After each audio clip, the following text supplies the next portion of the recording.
असद ऐं इमरान गॾु कंहिं घिटीअ मां गुज़री रहिया हुआ त अचानक साम्हूं मजीद नाले शख़्स सां हिननि जे कुल्हे जो टकर थी पियो। जंहिं ते असद चयो, अड़े अंधो आं छा या नज़र कमज़ोर अथई जो अची मुंहुं में लॻो आं? मजीद वाराणियुसि, अड़े अंधो आं तूं जो मुंहुं में अची टकिरियो आं। अहिड़े नमूने ॿई ॼणा तेज़ थींदा हथे पइजी विया त अचानक असद जी मोबाइल ते रिंग वॻी, जंहिं ते संदसि न्याणीअ पई ॻाल्हायो त बाबा मुंहिंजे लाइ कापियूं किताब थेलो ऐं हिकु गुॾी वठी अचिजांइ। त असद जवाबु ॾिनो, हा धीअ, मां पंहिंजी राणीअ लाइ सभु कुझु वठी थो अचां। पोइ काल बंदि करे सोचणु लॻो त असां जेकॾहिं पाण में विढ़ूं त असांजे नंढनि ॿारनि बचनि जो छा थिए हा। ऐं पोइ मजीद जे वेझो अची चवणु लॻो, यार ग़लती तुंहिंजी आहे या मुंहिंजी आहे, मूंखे माफ़ु कर। झेड़े खां बहितर सुलहो आहे। झेड़े में असांजा ॿार रुली वेंदा ऐं झेड़ो तबाही थो करे छॾे, सो यार मूंखे माफ़ु कर।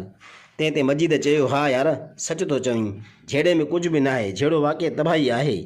ऐं पोइ इमरान बि ॿिन्ही खे सम्झाईंदे चयो त यार तव्हां जेकॾहिं विढ़ंदव त नंढड़ा ॿार बचा रुली वेंदा ऐं तव्हां जेल हलिया वेंदव त तव्हांजे नंढनि बचनि जो छा थींदो। उन करे पाण में ठही वञूं ऐं भाकुर पायो। पोइ हू ॿई ॼणा भाकुर पाए हलिया वञनि था।